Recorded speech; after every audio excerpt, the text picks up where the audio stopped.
Hey, Brina.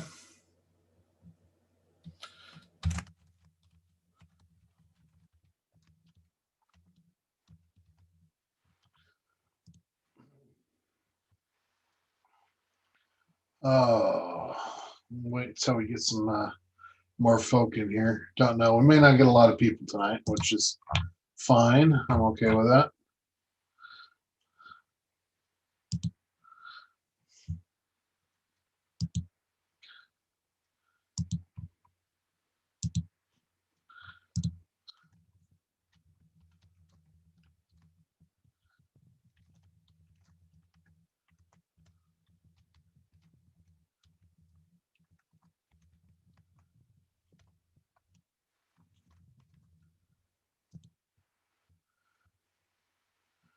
Well, yeah, the fact that it's flipping back and forth. Yeah, I mean, we're going to see a bunch of that kind of stuff going on because um, it's part of the plan, really. I mean, they've got to show the corruption. They've got to show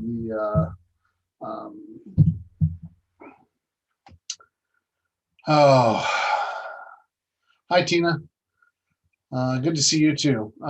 They've got to show all the normies, and they've got to basically have to think of it as like training a puppy, and you get a puppy that's really, really, really adamant about pooping in the house. And hey, Kelsey, and you try every trick in the book because you don't want to be mean to it. But at a certain point, you're just like, okay, I've got to show that this is the wrong thing to do. So at some point, you got to kind of rub the nose in it. And I think that's what we're going to get to with these folks is we're just going to get to the point where it's rub their nose in it, and that's what it's going to be. And we'll go from there. Hello, Ever. Welcome to the madness. There'll be I don't know what we're going to talk about tonight. I might just pick a random thread and go for it. Exactly. You must show them. You can't tell them. Because if you could tell them, they'd already learned. Think about human psychology this way.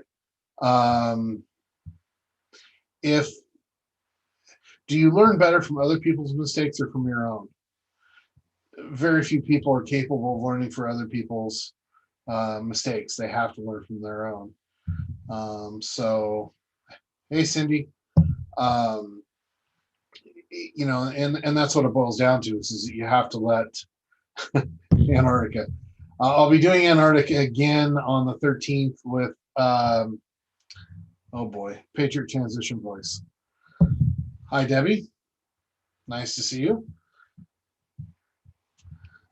But anyway, people learn best by making their own mistakes. They don't do too well on learning from other people's mistakes. So it's just kind of one of those things where you'd like to hope that they would do better, but they don't. Hey, Tammy. There you are. There I am. Hi. Whatever, like I said last time, whatever notions you had about me, they're out the window now.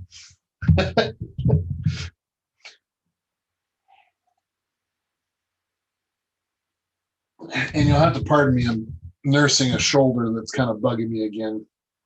I don't know what I did, but this one really bugging me tonight. So if I make a face or make a little baby mewling noise, you'll know what it is. You might be right, Kelsey. The cognitive dissonance might get to them too much, but I really do think that it's going to get to most of them. I mean, there's going to be that 4 to 6%, and we keep talking about that 4 to 6%. And okay, thank you, Cindy. And it'll be, kind of one of those things where regrettably, we all know people that fall into that category. We deal with them daily. Some of us have family, some of us have friends, some of us, and who knows? I mean, if they're still friends after this long, you're doing a really good job. Um, yeah, and it's amazing how many people, even Republicans, people who are not, I would consider them to be fairly awake. Awake meaning um, aware of the perfidy of the mainstream media. They still watch CNN and soak it up like it's truth. And it's just like, what the stupid people. Hi, Lisa. Nice to see you. Oh, well, hang on a minute here. Let me go look at some of my threads and let me pick one. I know you probably all would love to hear me talk about Antarctica, but maybe not tonight.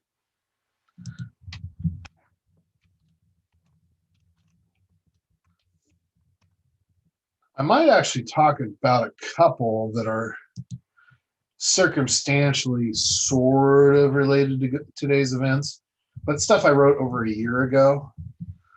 Hey, Clay. Fox has been blue for probably 6 to 8 months now. Just flush Fox. Oh, maps. Okay. You want the overlay maps, Debbie? Yeah, Newsmax is where to go. I'll second that. I watched their coverage on election night, and I was really, really impressed with it. Grand Canyon. Wow. I haven't touched the Grand Canyon yet. I do have a book I've got to read. Where is it?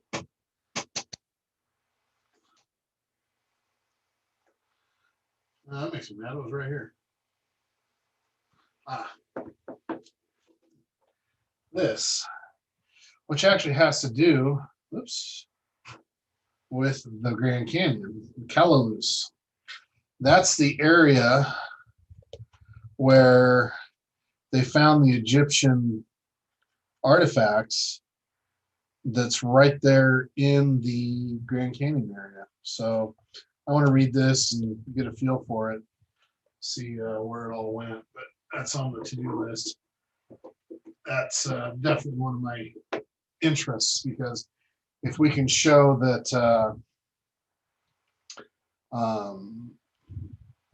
there was a connection between Egypt and the Grand Canyon, I mean, that's incredible. That totally rewrites what we think we know about history, and also explains the Indian and Inca and Mayan fascination with pyramids and stuff. So it could get very interesting. I'll tell you what, I kind of like the idea of maps. I was thinking about doing something else, but we can do maps. And I don't even need to have a Twitter thread up to do that, because I can just pop that open and we can run maps, because I've got it all saved. So it's easier just to do it right on the map, right on Google Earth itself. And I can just screen share it and let you guys see, and we can just discuss it. And yeah, we can definitely do, hey, Amy. Yeah, we can include ley lines. I've got all those on here. So they're definitely, something that we can add on and look at and compare and look at it in comparison to anything else. I mean, we can do anything basically to do with, I mean, I've got, yeah, lots of stuff. You'll even see some stuff here that I've got that I haven't even started getting onto yet. Nazis in South America is one. I was, there was an interesting one. I don't know if any of you are familiar with payments. And thank you, Cynthia. I appreciate that. Hopefully I won't give you any nightmares tonight. From my face, that is. with Google Earth, you can actually do Mars and the Moon, and maybe Venus too, but definitely Mars and the Moon. And there's this deal where um, there was a remote viewer who was given coordinates on Mars, and he did a very descriptive thing of it. And I actually plotted the coordinates on Mars, so it's kind of interesting because some of the coordinates are, but let's just say that they're in interesting areas. They covered both poles. They covered the equator. One was on Olympus Mons, which is the largest volcano in the solar system. It's Olympus Mons is huge. It's like 10 miles high. But anyway, let me unclick some things here. Got some things saved that I haven't done much with. What was this one?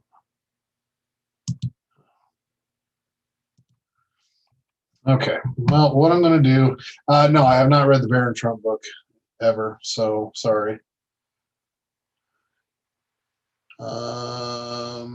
Yeah, remote viewing is a really, really, really interesting subject. There's a book called Psychic Warrior, written by one of the military remote viewers, and I actually have one of my Twitter friends is a remote viewer, and he, or let me rephrase that, they, I don't know, it's a he, it's an assumption, is it provides some very, very, very interesting info. So, but that's perhaps a topic for another time. Let's see here. Yeah, remote viewing and influencing is it's tough. I mean, but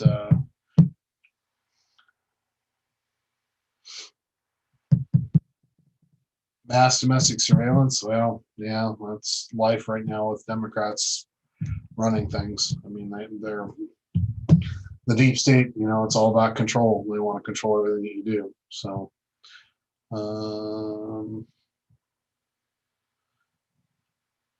Well, and it doesn't even take remote viewing, Muncie. You know, I mean, we talked about it a little bit last week, but you know, your thoughts and the frequencies that you put out actually affect people around you. So if you're within a completely negative thought process or a group of people are having that, you're going to tend to get those thoughts come at you. You reap what you sow. I mean, it's literally. I mean, they told you. So. Anyway, what did they keep RBG alive with? Well, you're assuming that RBG was alive until they announced her death. I think that's probably an erroneous assumption. I think that she's been dead for a while, and they just announced her death at an opportune time.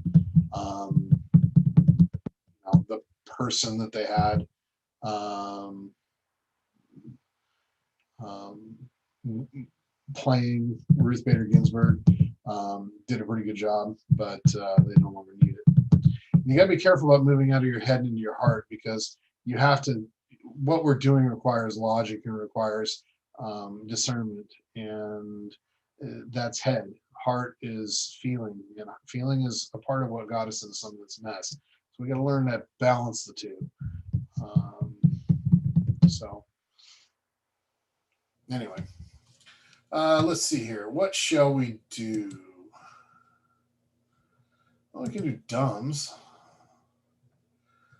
I don't think I've mapped all my DUMBS together. I've got map overlays. I've got DUMBS there. And where is my other one?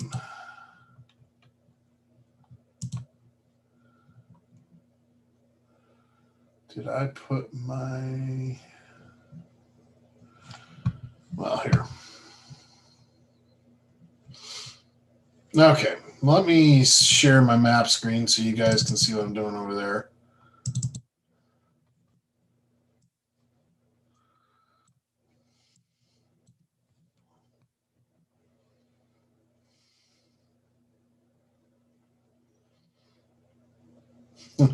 We opened kind of a can of worms with remote viewing. My apologies, everybody. Wasn't really intending to get into that. Now, what we've got here is two separate things. As you can see, I've got a lot of different stuff over here that I've got tagged on my map. One of the things is DUMBS. I've started labeling out some known DUMBS. These were, this grouping here was from the old, oh, I can't even remember the name of it. Hang on, I got to go find it so I can show you guys. I did do that MAS. Give me just a second, folks.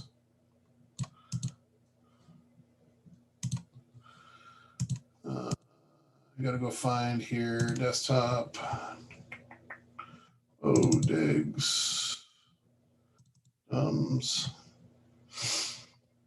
Okay, this map right here, the Phil Schneider map, I actually took and overlaid this over that map that I had below. This is the first one I did. I did this as an overlay with back when they were having all the problems at China Lake. And as you can see here, I've got some China Lake stuff in here. And there was some comparison of DUMBS and stuff. And I overlaid the Schneider map over the earthquake map I had at the time. And all these circles are where the Schneider map has an approximately aligned grouping of earthquakes. And that really, this was my very first overlay. This back map here is a USGS map that had, and I don't remember exactly the time frame, but it was like a 2-year earthquake, or no, it was like a 3-month earthquake run. And then the colors are hazards. So meaning if you get a bunch of earthquakes in a red area, like here's New Madrid, if you get a bunch of earthquakes in the red, you kind of expect them to be there because, well, that's a higher risk zone. But if you get a bunch of them out here in the blue, that gets to be a little interesting because you're not supposed to be seeing a bunch of earthquakes out there in the blue. Well, you've got things like this cluster that kind of align with this one, and you got one smack dab in that kind of little brighter spot there. But what about here? Nothing there. And some of these other ones are in known areas. Now, all these little red squiggles, those are fault lines. So, I mean, they're known. And as you can see here, let me make this a little bigger here. As you can see, we've got the San Andreas Fault that runs here. Well, a lot of this stuff lands pretty closely on the San Andreas Fault. I mean, well, there's a reason. It's a very active fault. So it's kind of interesting. But anyway, so you can see where I came up with some pretty close, earthquake activity. Now, one of the other things that we found was here in China Lake, we had this whole stream of earthquakes. And you can see, again, this is earthquakes laid over a satellite view. And you can see all these little red spots. Well, these are all known fault lines. Well, and I did this on my phone. This is before I had this computer. So, I mean, pardon the crudeness of it. But well, I had to work with what I had at the time. But if you'll notice that these lines run almost in a perfect straight line. I mean, here's a scale here. I mean, this is 10-mile scale here. So, I mean, we're talking 100-mile straight line here. I mean, that's pretty unheard of. I mean, even in fault zones, you don't see straight lines like that. And then to have that huge cluster of earthquakes in a straight line on that, and you kind of got another one here going this way. If you take and follow this, it kind of runs up here and into this area too. So this told me that there was more going on down there than we know. This was the first indication to me that DUMBS could very well be real, that there's a real potential to their existence.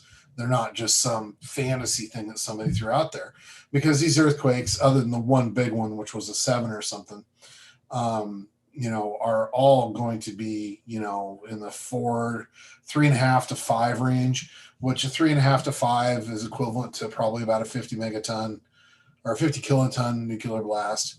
So, I mean, there's some pretty powerful stuff going on down there. But on the flip side, I'm hearing that some of this stuff is, 10, 20, 30 miles down. So it's pretty interesting stuff. So that was my original one. That's the one where I came up with the, and did these dumb overlays. And this original Snyder map, this is a very, very, very interesting map. This is from well, it says 90, but I think it's even predates that. This is an old map, and this one I kind of tend to take as somewhat gospel. Schneider has established his credibility very well. Now, one thing I realized I haven't done is I haven't laid the Schneider map on my Google Earth. So let's take a stab at that real fast so you guys can see that process a little bit here. So we'll go look for that. DUMBS. Let's see. I think I cleaned this one up. Yeah, I did. Okay, so we can. This takes a bit of tweaking and fussing and stuff to make work right. And this may not work right exactly because you can see how the lines for like up in here are curved versus on here they're straight. So it's two different projections, two different type of map projections, and that kind of throws a little bit of a monkey wrench and stuff. So what we do is we take and we set the opacity about halfway. And I like to use Texas as a way to establish lines because Texas is in this whole area down here is a pretty unique shape. I'm going to exaggerate the lower area a little bit.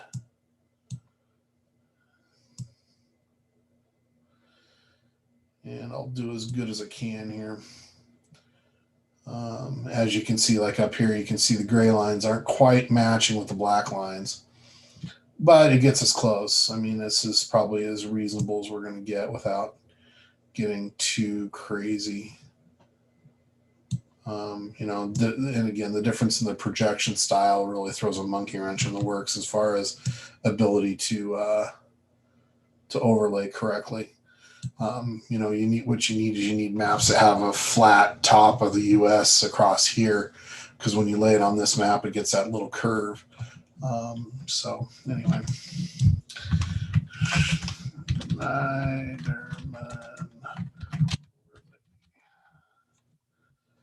and where did that go? Oh, I don't want it there.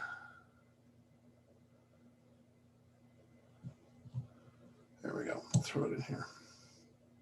Okay, so there we go. We got the Schneiderman overlay. Now,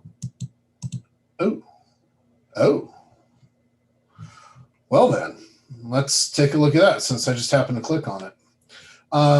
Let me get rid of the Schneiderman, and you guys can see what's here. This map here is based off the Paul ID's 411 maps. This is what's known as the trafficking heat map. So anytime you see me using this particular map with this red, it's actually in kind of a sort of twisted way. It's a pretty map. I mean, it's well done, but the meaning behind it is just absolutely horrid. This is human trafficking. So dark red spots are exceptionally active. And obviously the non-marked spots are not so much. But you can see we've got this whole stream along the West Coast, obviously through the greater DC metro, New York, all the way down into Virginia and North Carolina here. Florida is just a mess all along the coast. Anywhere you've got coastal regions is going to be a mess, mainly because they can get to it so well. If we zoom in here, Rochester and the Finger Lakes, you can actually see the Finger Lakes right there. Since this was just talked about on Hunter Biden, you can actually see where the Finger Lakes are a hot spot for trafficking. I believe they come down through through here, because the Gulf of St. Lawrence down through Canada. So that's just the way I see it. But anyway, let me throw the Schneiderman overlay, overlay in there. Let's put there we go. It looks a little bit better. Okay, so if we look here, we can see some correlation between the DUMBS and the overlays. Now, it's not that hard to draw conclusions based on population densities as well. So some of what you're seeing is going to be population density related. So, you know, the East Coast is just cram-packed compared to, say, the middle of the West, you know, Utah, Nevada. I mean, there's not very much going on there. Although obviously you've got a hot spot right in the Vegas area. But, you know, so it's population center derived to some degree, because you're not going to have trafficking problems where there's nobody to traffic to. I mean, it's just kind of the way it works. So some people says, well, yeah, it's just a trafficking thing. And other people, you know, are more realistic and they say, well, yeah, but you learn from that, because not all high density areas have issues with trafficking. And you can pick out certain towns that do and don't. The one that might be the most surprising to people is Salt Lake City being a huge trafficking hotspot. Let's just say that there's a lot of Mormon ties to the drug cartels and running trafficking up through here. I also have found, let me throw it up there.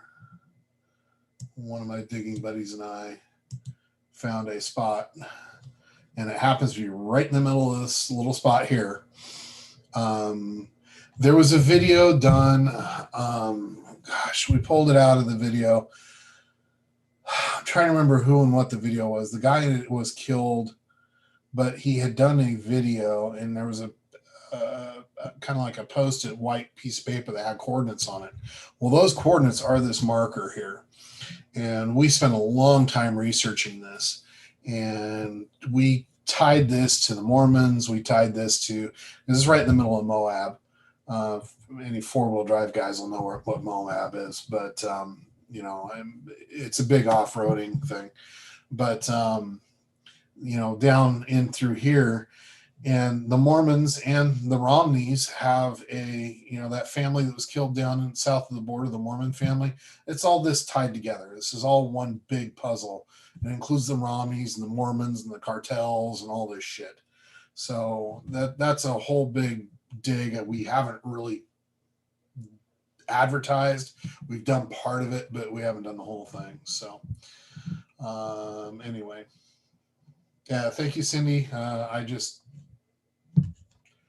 I just see correlations and I put it together. So let's get rid of that one, and let's put the other dumb map up. Now,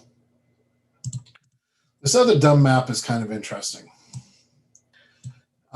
This was given to me by a gentleman named Terry. He might even be in the room now. Actually, I have not.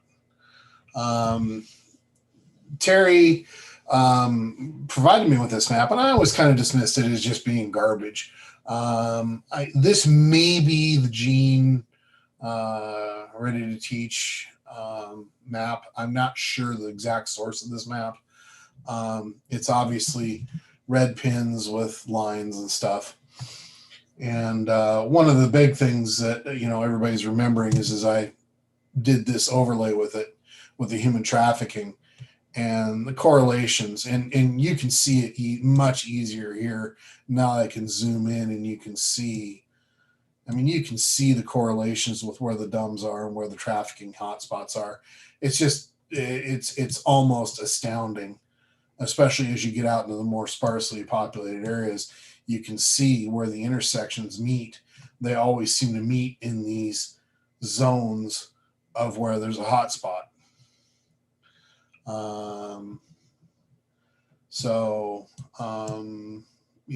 It's pretty astounding. Especially, it's maybe not right on the money, but you got some of these spots that are close, even up in here, they cross up into, Canada and stuff like that. Now, that's the other thing that'd be interesting. Can we see, let me get rid of that. me take and drop the intensity there. Oh, looky there. So here's Finger Lakes area. Dumb, dumb, dumb, dumb, dumb. I don't know. And then there was supposedly that tunnel that ran from this lake out to the Lake Ontario that was a sub-tunnel. So there's I don't know, there's some potential there. So, but let's back off. And the nice thing about doing it this way on this is I can actually zoom in and show you guys the stuff that I can't show you in the threads, because I can get into much more detail here than I can in a thread. Obviously, because I can't show every little indicator or what have you on a thread. So I want to overlay the Schneiderman map with this. Now, keep in mind the Schneiderman map is a different format, so it's not going to align perfectly.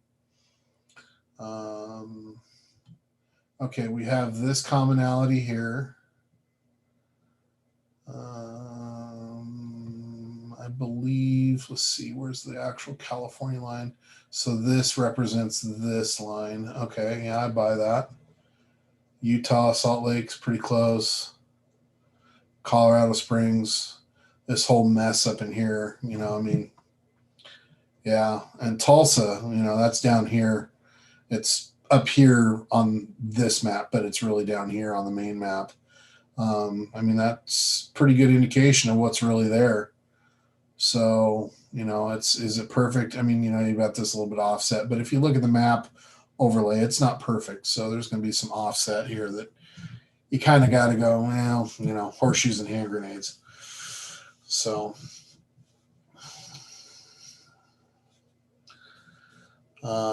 anyway, that's interesting. I hadn't done that one yet. I've been intending to. So, and then I had also started overlaying, actually putting the town names of the DUMBS in there. And this was directly off the Schneiderman map. So I can take the Schneiderman map away because it doesn't overlay very well. And then we can kind of look at the closeness of it in comparison to the Blessed to Teach. There's Mount Shasta, there's a hit, Vandenberg. Interestingly enough, nothing around China Lake, which is where all those earthquakes occurred. But that might be newer. I don't know. Irvine, Chocolate Mountains, Wickiup is known, Vegas, Area 51, Tonopah. So, I mean, there's some definite correlations. Now, this is interesting. Give me just a second here. This is something I was working on with somebody else. I don't know if you guys recognize Zorro Ranch Road, but that's Epstein's New Mexico retreat. Smack dab on this little cluster of DUMBS right here in Albuquerque. That's pretty interesting. So how far down does that ranch go?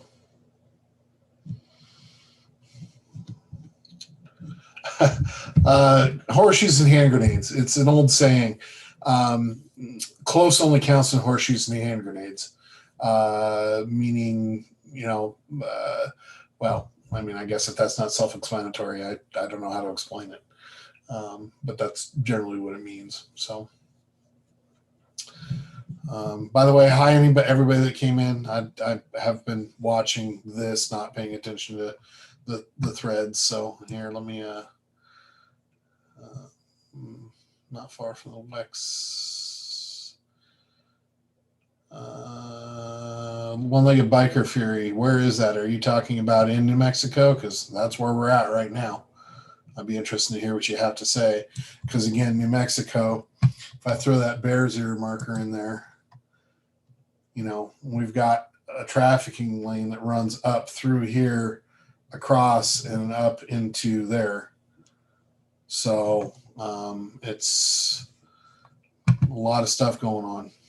So the DUMBS are extensive, and the problem you run into is that there's not, people are going to have to understand that there's two societies. Hi, Christine. Nice to join. Nice to have you with us. There's basically two societies. There's the above ground society, and then there's what I will call the below ground society. Hang on. Let me copy that.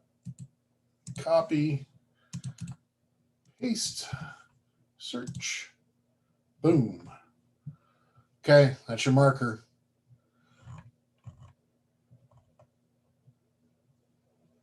You know, somebody turned me on to Ohio a little while ago, and I didn't. They were asking about it, and I had commented that it appeared to be on a dumb line here, but I didn't have anything else other than that. So, you know, let's throw this up here to see. Yeah, it's right in the middle of a bunch of hot spots, so I can't say that there's nothing there. So, I mean, it looks like it's a reasonable thing. So, anyway, where was I? Oh, the DUMBS. The thing about the DUMBS is that they're pretty much inhabited by a population of what I will call black hats for the most part. Black hats pretty much are, you know, they're called deep underground military bases, but what the bottom line is that there's good military, and then there's the CIA type military. And the CIA type military is the black hats. And they're known as contractors and a bunch of other things. And the contractors have gotten hugely powerful. You know, we've got these corporations that are just huge, you know, Boeing and Lockheed and these defense corporations that are just astoundingly powerful.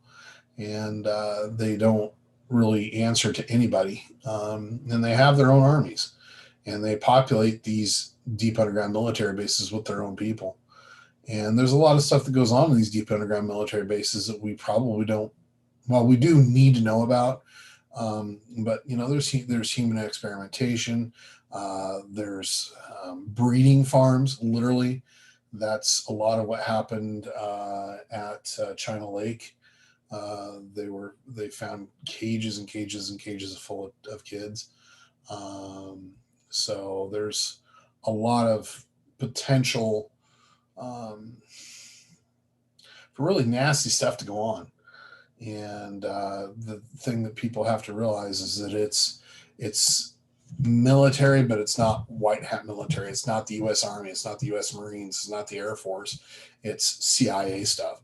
Now, some of the higher mucky mucks in the different agencies are going to be involved to some degree. They would be lighter skinned because it would have no exposure to natural sunlight. Now, that doesn't mean that they don't have a UV content to the light that they have down there. But you know, because there is some health benefits to having some ultraviolet content, and that would tan the skin naturally. You know, but I don't know that they're all that concerned with the health of their visitors, as it were. So anyway, this is what I do. This is how I find stuff. I just come up with stuff. I throw it on the map. I look at it. I go, hey, there's a correlation there. Wow, that's kind of wild. And then I dig into it further and I find the connections and we run with it from there. Like, I mean, you start looking here at the Zorro versus barriers. Now, I mean, that's a pretty good distance. That doesn't look like it's that far, but if we take and we map it, you know, it's probably a good 600-700 miles. That's a whole bunch of inches. Oh, it's only 300 miles. I mean, and that's not a lot, but that's pretty barren area. If you've never traveled through the American West, you wouldn't necessarily understand how barren and huge it is. You know, East Coast is pretty crammed together. You get out past, Illinois, Missouri, past the Mississippi, basically, and things start to open up a lot. And this is really dry. I mean, this is literally desert, and there's thousands and thousands of them. You can drive for 500 miles straight, and I mean, even this area between Sacramento and LA, that's a 400 or 500 mile trip of nothing but desert and stuff. There's a lot of that out there, and people just don't really recognize it. The airport in Denver. Hey, Rabbit Leader, good to have you, buddy. Thank you for hitting the like button, guys. I appreciate everybody doing that. I don't know what it does for me, but I'm sure it's I'm sure it's positive. The Denver thing, the Denver airport actually ties in directly with what we're discussing here. Let me go here. Denver.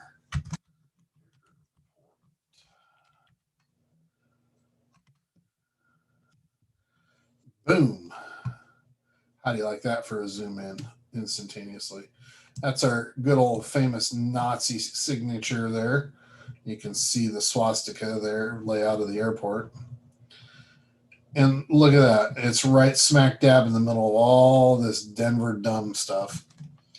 So, yeah, the Denver International Airport, it's got a lot of funky stuff.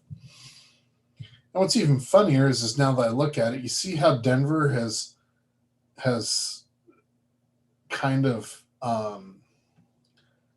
gerrymandered itself out here to cover the airport. That's funny. That's actually pretty wild. I mean, that's not a small distance.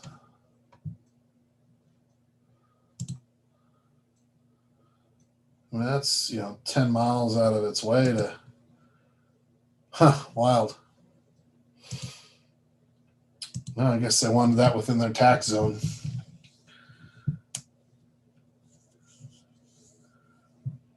It does nothing and tracks YouTube artillery. All right. Well, like away, folks. I don't care.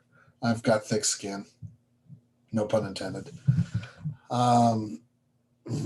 Anyway, so yeah, Denver Airport's got a lot of spoopy stuff to it. We'll go there.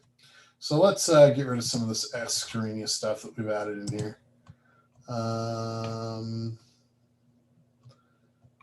Get rid of that one because we don't need that. Old sites. Oh, don't need that.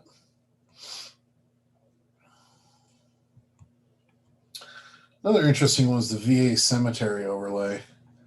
Now, again, this is one of the guys that had been kind of following along with my original dumb thread had suggested this, and he actually went through and found a listing of all of them and got them all marked for me and gave me the list. But let's get rid of the DUMBS and let's lay the human trafficking map over this one. Now, again, this one's pretty wild. I mean, if you look at these VA cemeteries and their proximities to hotspots, it's pretty astounding and pretty uncanny. I'm not sure how he came up with that idea, but yeah, it's take it for what it is. I mean, a lot of the East Coast stuff can be easily explained away as population density. But on the flip side, you get out here in Colorado, I mean, in Montana, there's nothing population dense about Montana at all, period. Or Idaho. I mean, Boise's the biggest town in Idaho. And I mean, here we've got, especially, I mean, if we zoom in here to Montana, Missoula, okay, that's a college town. And then you got Billings, which is the it's not even the capital. Helena's the capital. So, I mean, it's just none of these towns are really huge. Obviously, we got Seattle area issues, Portland issues. Down South Oregon, there's stuff. That's going to be near Boise. Yeah, Boise is right there. Mountain Home Air Force Base, Twin Falls. So it's kind of in the middle between those two spots, which again, population density, it lands right on population spots. Now here's an interesting one. There's trafficking issues here. There's no towns there. I mean, there's literally nothing there.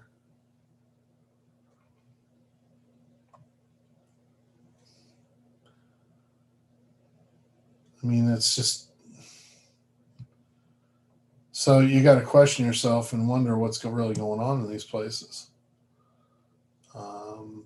But you know, that's a pretty, it's farmland and a very rugged Rockies right there. So anyway, the other interesting one to go with this is national parks. Now the little balloons. I'll just be there. The little balloons obviously give you national parks, but you see hits on trafficking on all these parks. I mean, right here, South Dakota, boom, right in the middle. I mean, South Dakota ain't, again, it's one of those barren areas that doesn't have much. And no, that area we were looking at up here in Idaho, well, right there, yeah, that's a national park of some sort. I don't know which one it is, but that's what that was. So that's a good call. Up here is Yellowstone, but down here I'm not sure what it is. Oh, that might be Grand Tetons, because I think Grand Tetons are down farther. So yes, missing 411. That's where a lot of this. That's where the heat traffic map came from. Was missing 411. The information was derived from that. And notice it was powered by Palantir. Everybody remember Palantir and all the talk about that with Trump and the Saudi royal, and they were putting their hands on that glowing orb. Well, there you go. More funky connections. But anyway, so there's the national parks. Sanctuary cities was another one that was kind of interesting. Let's see, it looks better this way. I mean, again, it's somewhat of a population center issue. But you know, I mean, you've got, again, some of this stuff. I mean, North Dakota, right smack dab in the middle of one of the, you know, how does that relate to anything? But then again, there's this one up here with nothing. So, but I mean, most of them fall within or really close to a trafficking hotspot. The one that kind of blew me away, almost as much as the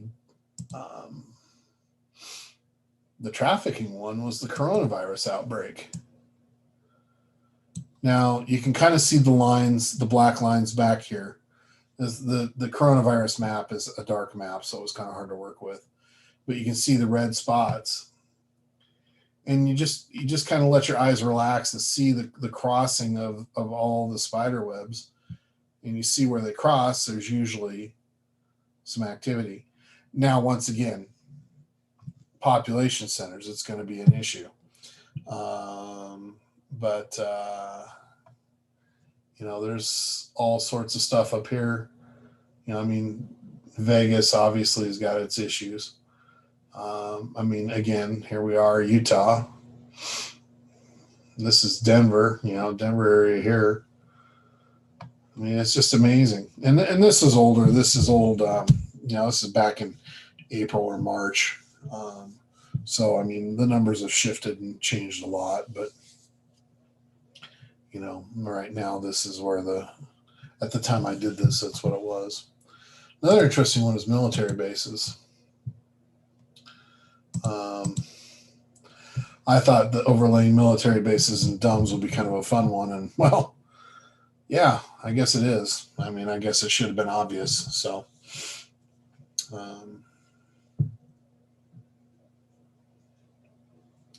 Yeah, national parks are good grab zones. I mean, there's, you know, they could easily disappear. I mean, if I don't have the map laid here, but I do have it. If you give me just a minute to find it, I can throw it up here. Regrettably, it's not formatted right, so it doesn't fit well. Or did I put it on here? Elsewhere.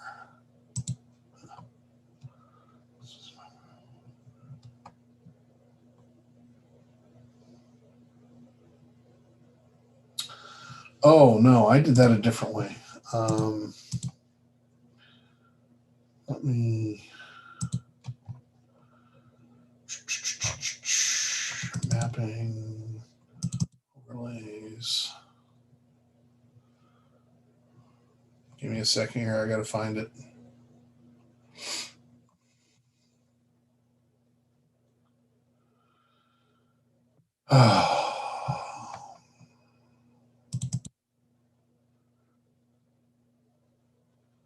Okay. You can kind of see it here. This map is, you can kind of see the bluish back in here and down here, and then a little bit of the reddish out here. These are what's known as karst or cave areas. This is a really well known issue. So there's a lot of trafficking that goes on in these areas. Now, this other map that you're seeing here is the Pallades 411 network map. This is definitely his work. So that's why I'm not sure that it matches exactly with the dumb map that I have. So, like I say, I think that dumb map is definitely the gene ready to teach or whatever. But I did this to show the overlap in the Finger Lakes area up here. But let me, I don't know how well I can make it work, but let me try here. Boom, boom, boom, browse up.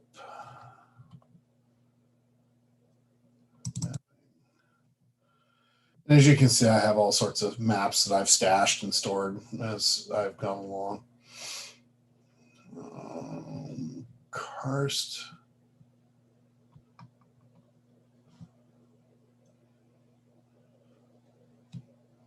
Trying to decide which one would be better, that one or that one. You see here how like this one has a flat top along the top edge here versus like this one that's got kind of a slightly curved. Slightly curved ones don't fit on the global map very well. I got to have these flat top ones. They line up almost perfectly.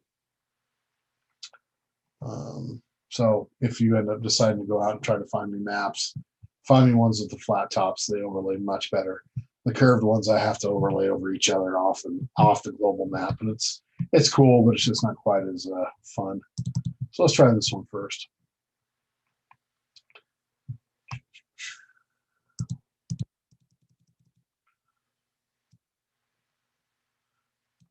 And you'll see how hard it is to get a whole country overlay when it's set up this way, because the curvature is just all wrong. You see how sway back this is in comparison to how this is, and I can't really adjust that. There's no way to adjust that out, so it makes it difficult to do accurate overlays, because I mean, you got Florida sticking out over here versus down here, and you've got this, here's the west coast here, but oh wait, it's over here too, so you got Maine here versus here, so it doesn't really lay in nicely, so you can't really compare it well. So anyway, I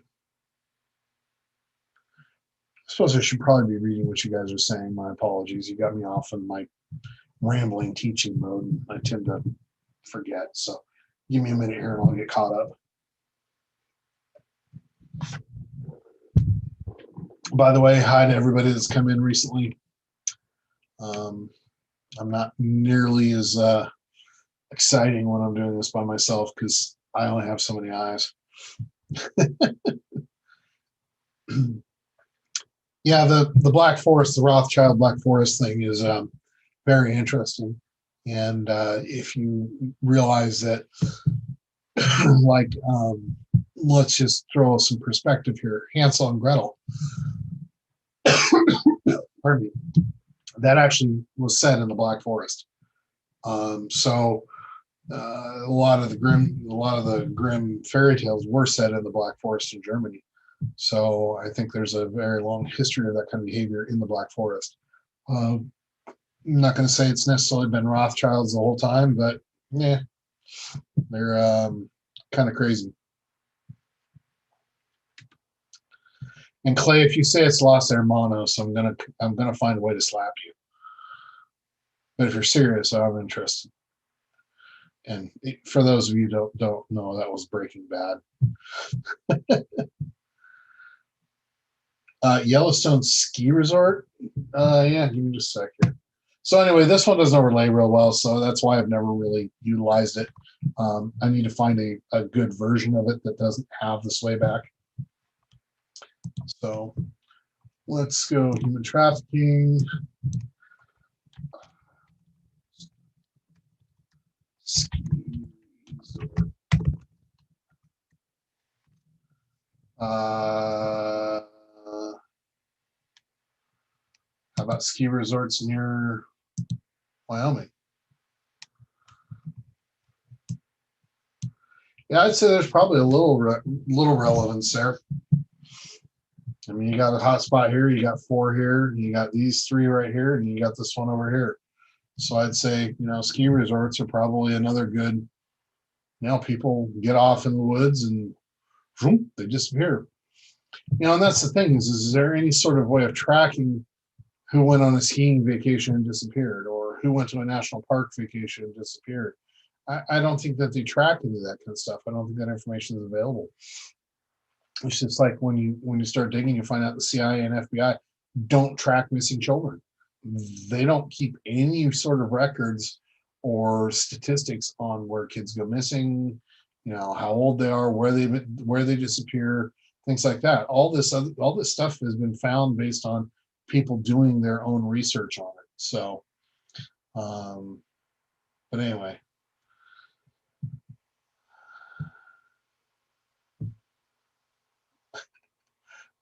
Yeah, well, McDonald's is, yeah, let's not go there.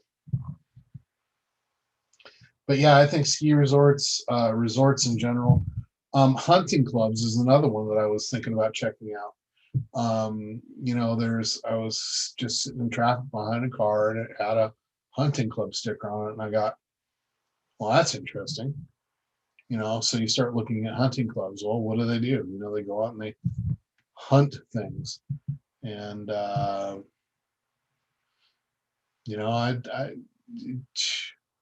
you can see some really strange stuff going down. Ooh, pardon me, in the middle of nowhere with stuff like that. So it's pretty easy to see where some of that stuff could happen. Let's see here. What else do we have? Oh, go away.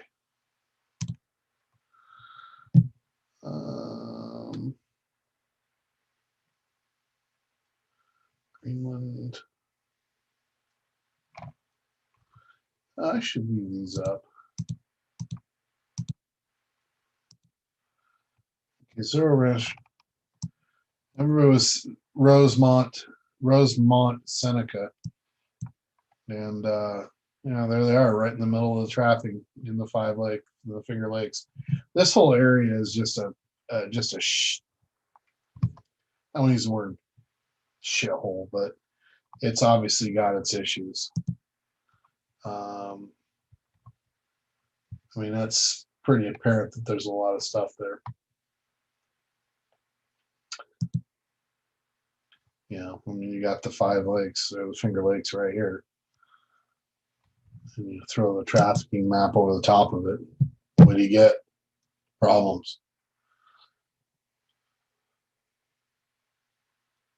Oh, I'm sure the who's who that owns property in Yellowstone. Well, who owns property in Vail? Who owns property at any of these resorts. I mean, it's always people with tons of money. Now, another thing I found interesting when I was doing some stuff was I found a 2020 election riot map. And let me zoom that up a little bit here so it's easier to see. Okay, so this was a map that was done by, can't even think now, Princeton University. The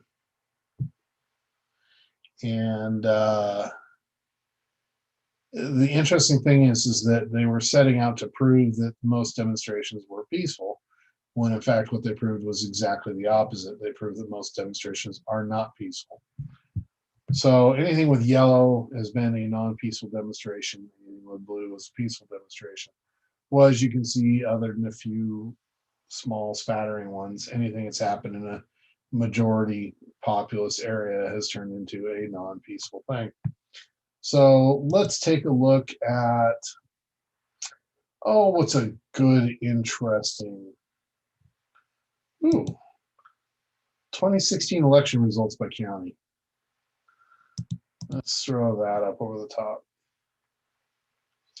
Now, this is fairly interesting because, I mean, if you look at this, all these violent riots are happening in blue areas, except for like right here. But wait, you zoom in, it's in a blue area. You zoom into any of these things, they always end up being in a blue area. There's a blue spot there. All these metropolitan areas turn blue. So, I mean, there's the only one that I found that doesn't really jive. I mean, and that's okay. I mean, there's enough elsewhere in the country that it's pretty apparent that it's a consistent theme. So it's just,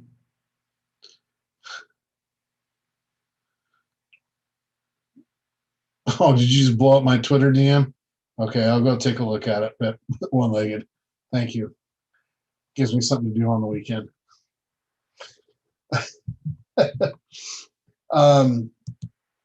Now, the other thing that's interesting is we take the, where was the other one that was interesting? We take the poverty rates and lay the election riots over it. You can see green is non-poverty, pink is poverty. You can see that for the most part that most of these riots are not occurring in poverty-stricken areas. Some down here, but I mean, that's just because there's a lot of poverty down that neck of the woods. But I mean, for the most part, this is not poverty areas, you know. So the whole argument that this is just a bunch of disaffected people, you know, that are out rioting because they're unhappy with society is a bunch of bullshit. So that doesn't work. Earthquakes versus riots? Nah. Oh, here's one. Okay, some of you aren't going to like this one. This is earthquakes versus DUMBS. I'll turn this stuff off here. We don't need this anymore. Okay, so let's bring that one to the top so it's a little bit more visible. Okay, here on the West Coast, obviously there's a ton of correlation between earthquakes and DUMBS, just because there's just going to be that. But as you start moving to the east, it gets lesser and lesser. Now, this one huge swarm here in Oklahoma, now this was 3 years of earthquakes between 2.5 and 6.0. So that's a very, very long period of time. And I think it's a good time frame for showing patterns and stuff. And, you know, I need to lay the USGS. Ooh, I need to lay that on here so I can see it. The New Madrid is right here.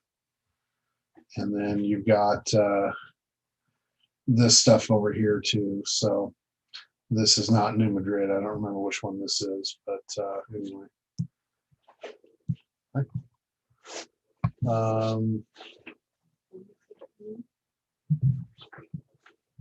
Anyway, let's see here. I need to find that. Give me just a second because I want to overlay that. Can't believe I haven't done that one.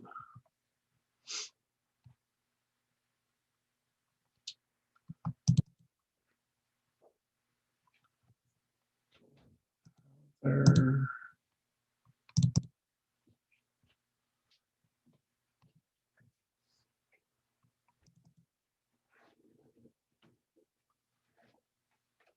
There we go.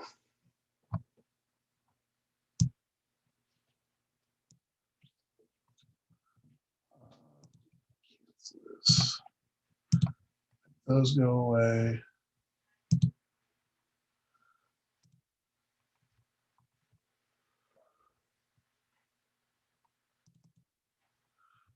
Ooh, that's big. Let's make small.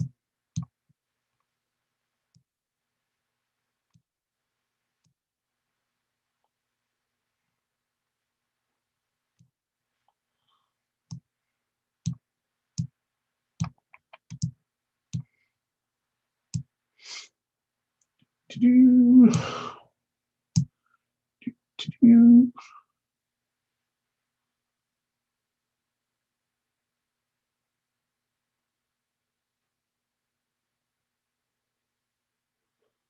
That's not going to be perfect, but we'll make it work to a degree.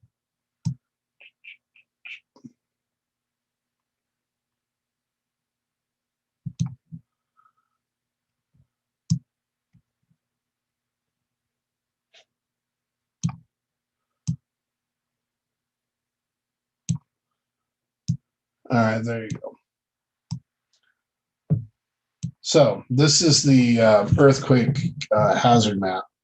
What this is again, it's the red is where earthquakes normally occur, and then going to blue. So let's just call this USEQ hazard. This is worth having on here.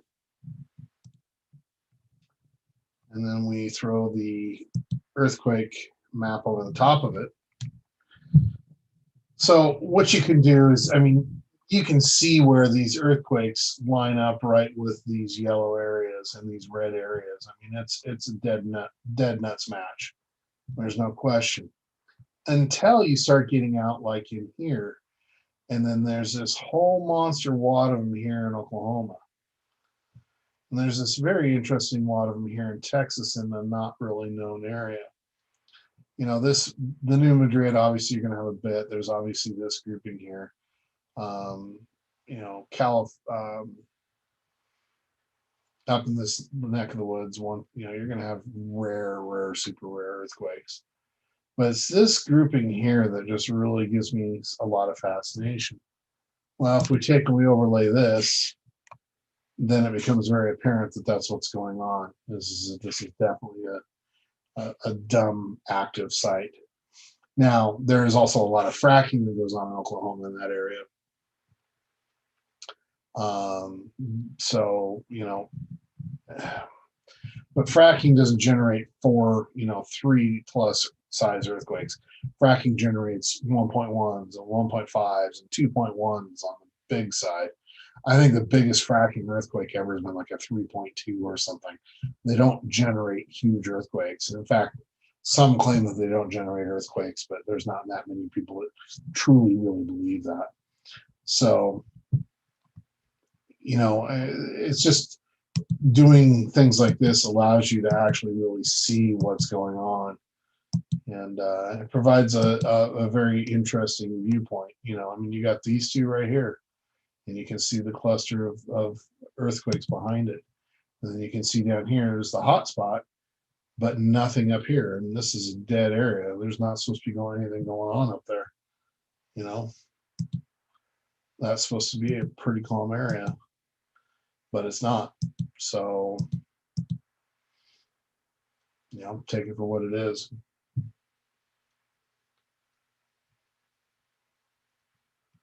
Actually, I could probably do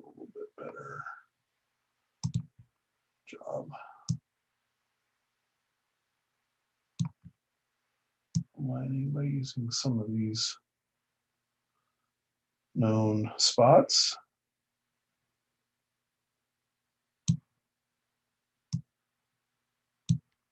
Okay, and then we'll use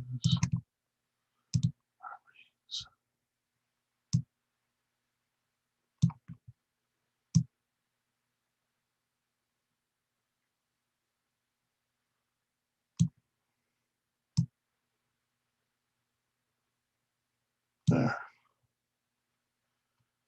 That gets me a lot closer.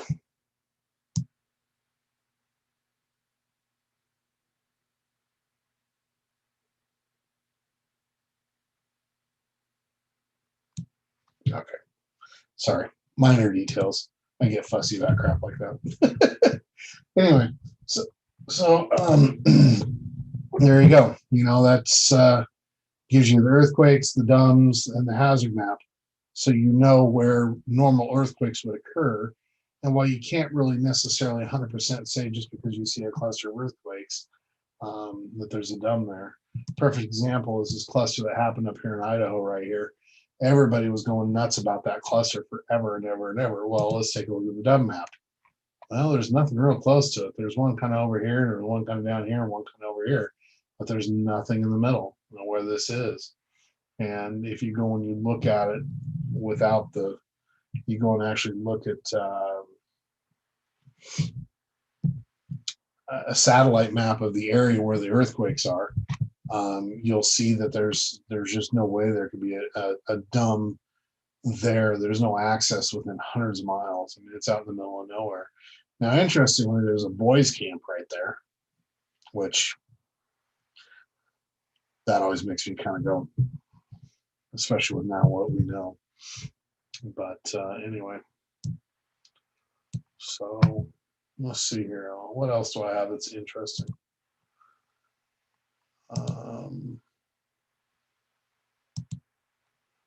UN Agenda 22. These are UN Agenda 22 cities, which are cities that part of the, you know, well, they signed up for the new UN bullshit that they'll give autonomy over to the UN if they came in. Well, there's been truckers that have talked, Muncie, absolutely, and they have talked. But you know, you got to remember, there's this one. Let me find it here real fast before we go any further, so I can show you. So let's see, USA.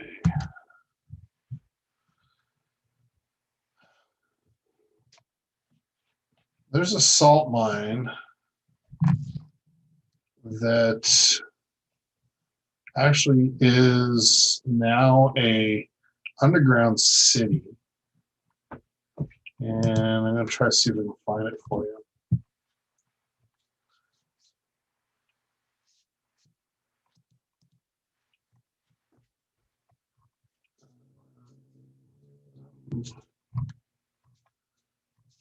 Bear with me here. Nope, not there. Maybe one of you guys know what it is.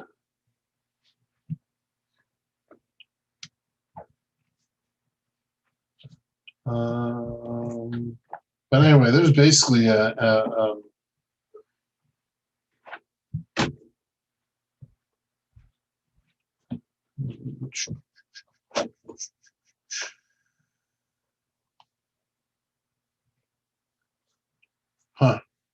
Used to be really well known. I'm not sure why it's not there anymore. But anyway, there is an underground city in the Midwest somewhere that's basically an abandoned salt mine, and it goes for miles underground. And they actually take trucks down there constantly. And there's no reason to think that they're not supplying a lot of stuff going on there. The other thing to remember is that DUMBs are usually connected to military bases. Well, military bases have stuff coming and going, and free labor through soldiers. I mean, soldiers can be trucking in food and not even realize that's what they're doing. You know, here, put it in this warehouse, and then, you know, it disappears in the middle of the night, and they don't know. Nobody knows. I mean, it's designed to happen that way. So there's just so many things that you could, ways it could happen, that it's not limited to just, hey, it's got to be supplied by outside suppliers and stuff like that. So Iran, Texas, huh? Well, let's see here.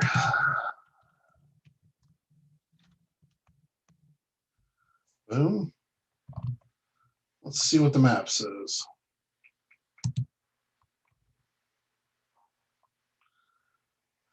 It's possible, I suppose, but it's not one that's documented. Wow, that's the hell is that? That's definitely military of some sort. Huh, wow.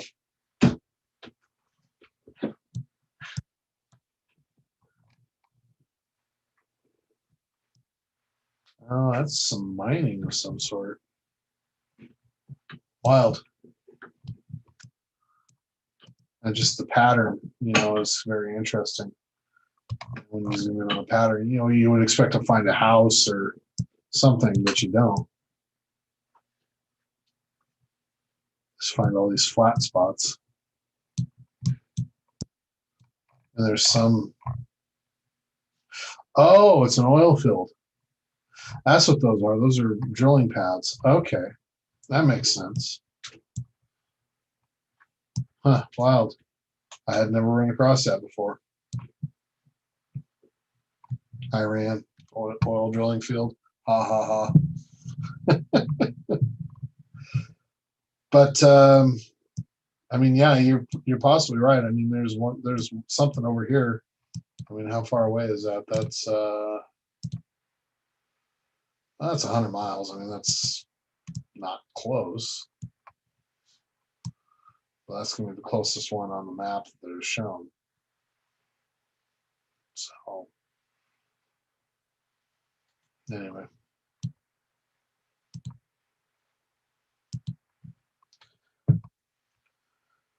Guys of Texas tonight. I keep glitching. No, I'm sorry. Well, it's definitely not my end, because I know that my end is quite capable. So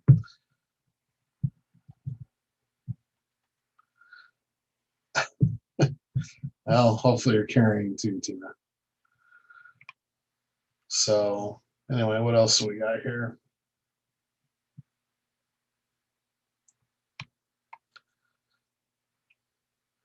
No, the walking corpse didn't come out and announce he'd won Marie. I don't think he's going to do that yet. They did announce that they're going to give him some more protection through the Secret Service, but you know, that'll be more for his more for our benefit than his, I think.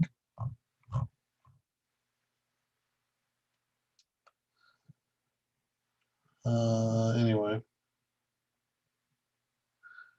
anything else you guys want to see? I was just going to do a quick one tonight. I don't really have a whole lot more to show you. That was a lot of stuff in one shot. So you basically saw all the overlays I've come up with and made work. One of these days we'll do islands. That's another big one that I haven't gotten into. And just to give you a little bit of a taste, I just clicked this. This is my list of privately owned islands throughout the world. That Corey's Digs helped me on some of it. She had some done, but all the orange ones are ones that I've done. And these are all pretty much owned by names that we know. Now, if we start zooming in to some of these areas, you're going to start seeing how many of these islands there really are. There's a ton of them. And if we get over here to where some more familiar names are, like Water Island, Greater St. James Island, Little St. James. You've got Necker Island up here, which is the one that's owned by Branson.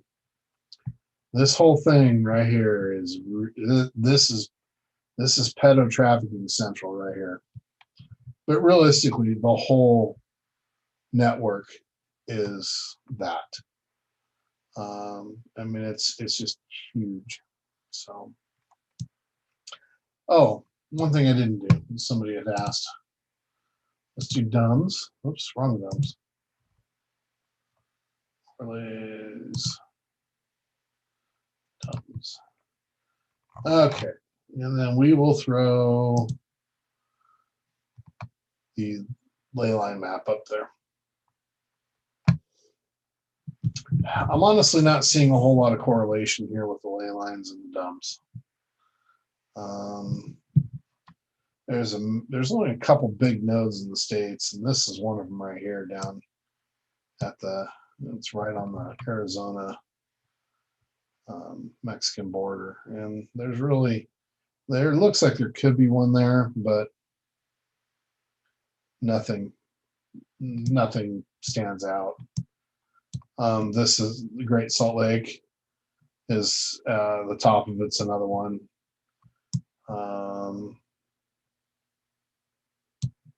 There's just not a lot of convergences here in the States. There's this one, there's this one. You know, obviously, as you get over here to the East Coast, you're going to hit more. You know, they don't even really hit just because of population density. So I would say that the ley lines and the DUMBS is not something that's going to play out.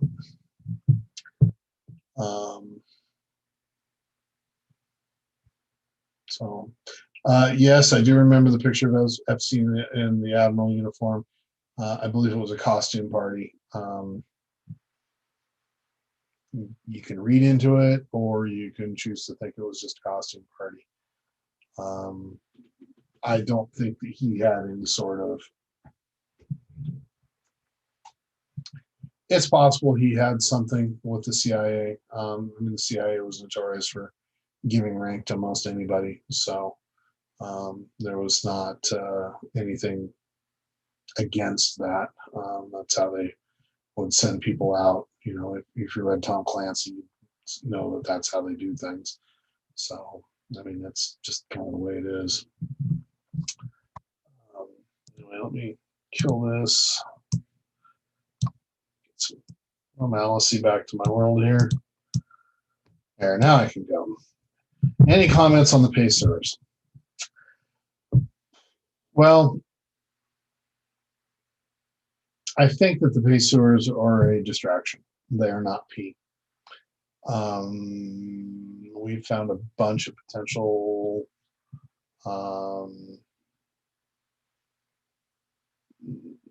other descriptions for P. Pay sewer is not one of them.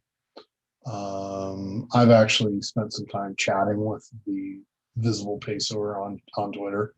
About a year and a half, 2 years ago, I actually kind of sought him out. And I sort of befriended him and you know, started asking him questions. You know, he's obviously from the line, but yes, we are. We don't want. This was anything but the election. So because the count doesn't matter, it's all a foregone conclusion. It's all just kabuki theater. We don't need to know because we know what the end result is going to be. So anything leading up to it is just unnecessary stress. Anyway, back to the pay servers. I talked to Leovani pay server a bit. He told me a lot about his upbringing and stuff like that. And it kind of falls in line with if any of you've seen my thread about the Luciferians, and I talk about that that archive on Godlike Productions of the supposed Rothschild that came in and was discussing, you know, how they were raised and, you know, blah blah blah, and there was a lot of similarities to what was being said there. I have no doubt he was raised in that kind of an environment. But he's love and light, and he's off on his own adventure that has nothing to do with trying to take over the world. I don't think his family. He's kind of the black sheep of his family. We don't know who his real family is. Um, everybody kind of focused on him initially, and I really didn't. I didn't get the vibe from him that he was a bad guy. So my main purpose was to, verify one way or the other.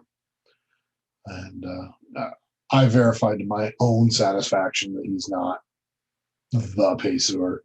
And based on what he told me about his family history that he knew about, I don't think the Pesuers are the people we need to be looking for. And based on where the information came from about the Pesuers, I think it's entirely possible that it's a CIA feint, getting us to believe that it's one thing when it's really another. So I'm willing to go with Pesuers are not who we want to think that they are. The people in charge are not people. It's a higher power than that. It is be it a fifth or sixth dimensional being. We can call it whatever we want. We can call it Satan. We can call it Moloch. We can call it Baal. But it's very obvious that we're dealing with a non-human entity. If we just look at the time frame that this is taken and the direction and the focus that this is taken, there's no human agency that could have really perpetuated that. That would be definitely an overriding somebody that's a lot more powerful and a lot more single-minded than humans are. I mean, humans are very much squirrel, and when you're talking 50 or 60 generations of that kind of focus, it becomes a little bit more, and I don't think that I just don't think that it's a human agency. So no, Atlas Shrugged was not based on the Pesuers. Atlas Shrugged was, no, they didn't own all the railroads. They just owned a major railroad that they were trying to keep.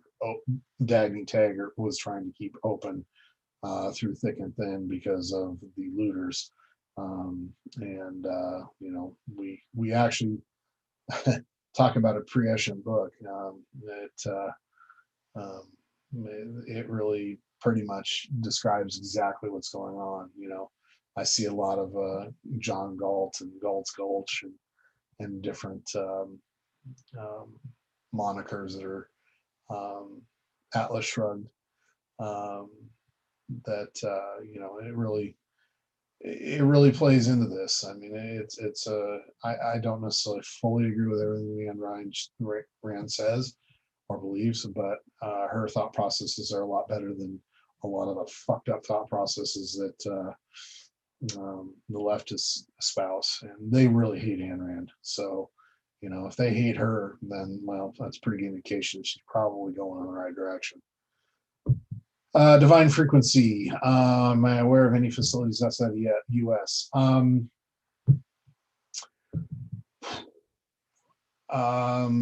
Yes, and I'll just leave it at that. I've been told about one in specific that has a lot of interest in a lot of ways to a lot of things that are going on right now. And it's one I've studied a little bit, and I've had confirmation from 3 separate sources. Yes, underground. Well, it's above ground and underground. What you see above ground doesn't tell you what it really is. What it is underground is incredible. But I've had confirmation that it is not anything that we believe that it is by 3 people, including a personal friend. So no, it's not in New Zealand. It's a different ocean entirely, and it's not the Atlantic. So we'll see how good you are. And no, it's not the Antarctic or Arctic.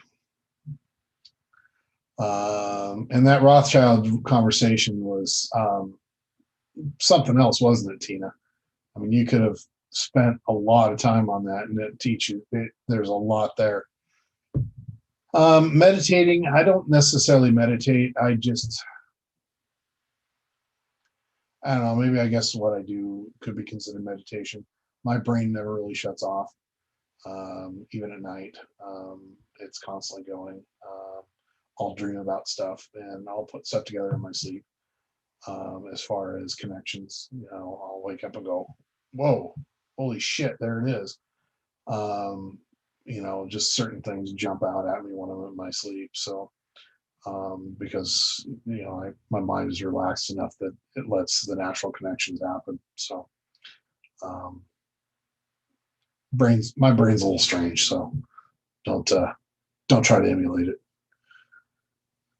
So anyway, anything else, guys? Yeah, meditation's hard because you just can't. I mean, stilling. The Chinese, I believe, it have a saying that a mind that is not still is a sick mind. And if that's the case, then I have a very sick mind because mine never stops. Um, do I deliberately cultivate that ability? I pay attention to it. Let's put it that way. I've always believed that I have the ability to put pieces of the puzzles together based on intuition that maybe other people don't have. I call it logical intuition because it's based in logic and um, it's yeah.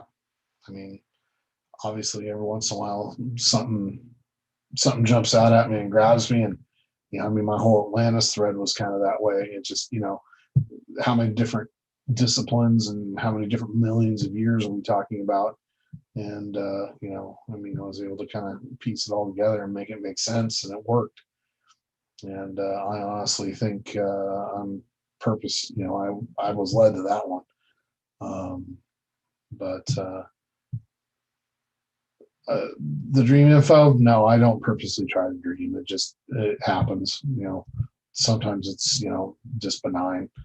But I've always had weird dreams too. I don't have never been the type that has had the standard falling dreams or flying dreams or I'm always like in the middle of a movie.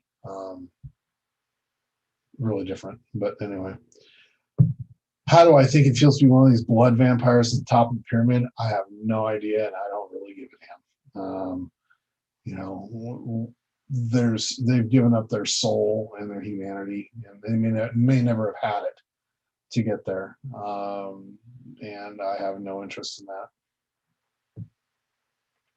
Do I believe in past lives? Yeah, actually, I do.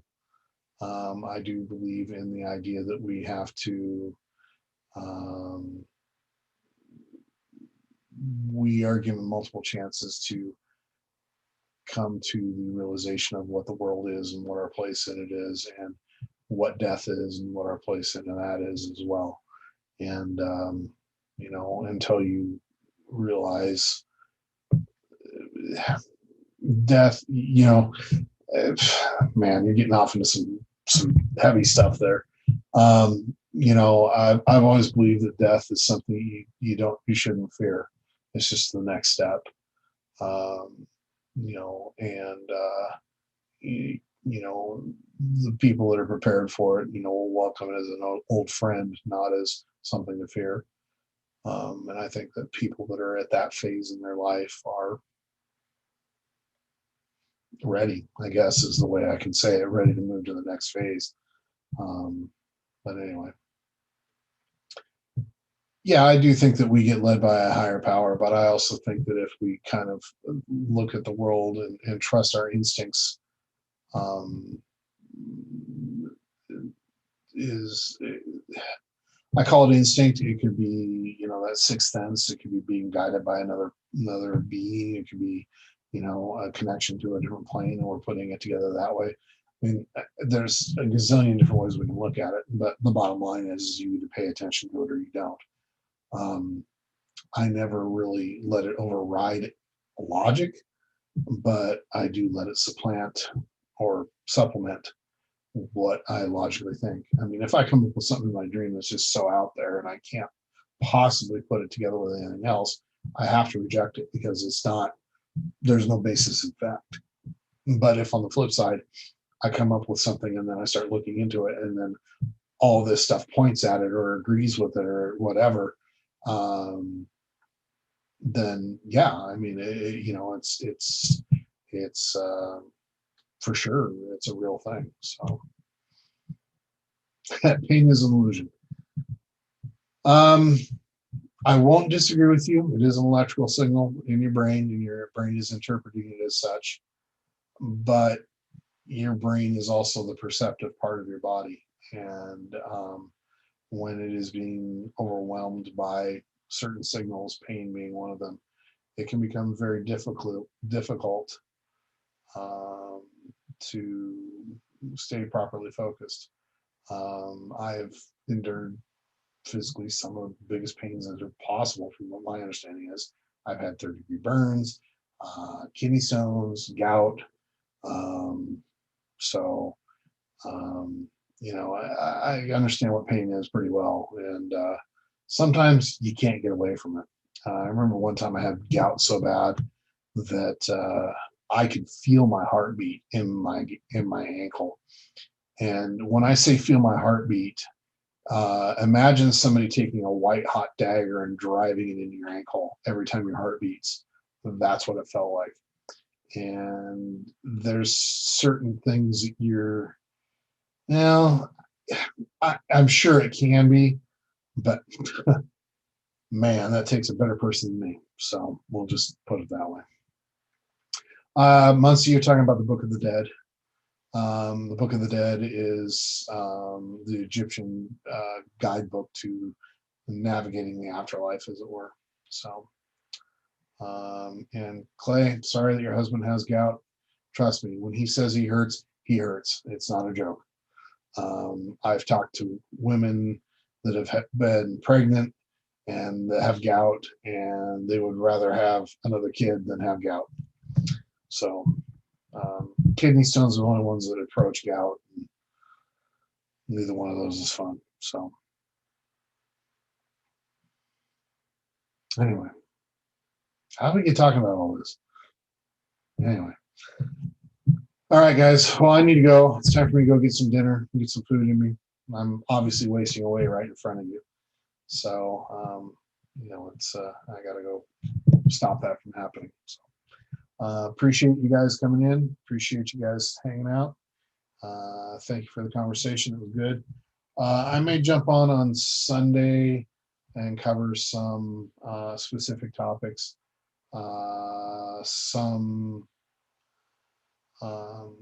Yeah, cherry juice and lots of water helps. You're welcome, guys, and thank you. I really appreciate you guys coming and listening to me just ramble about crap. So it's kind of flattering. But Sunday, I think I'll cover some stuff about constitutionality and things like that that actually somewhat apply to the current situation, but they're far enough off. It won't be directly related to the conversation. So anyway, night, guys. Have a good one. Thank you.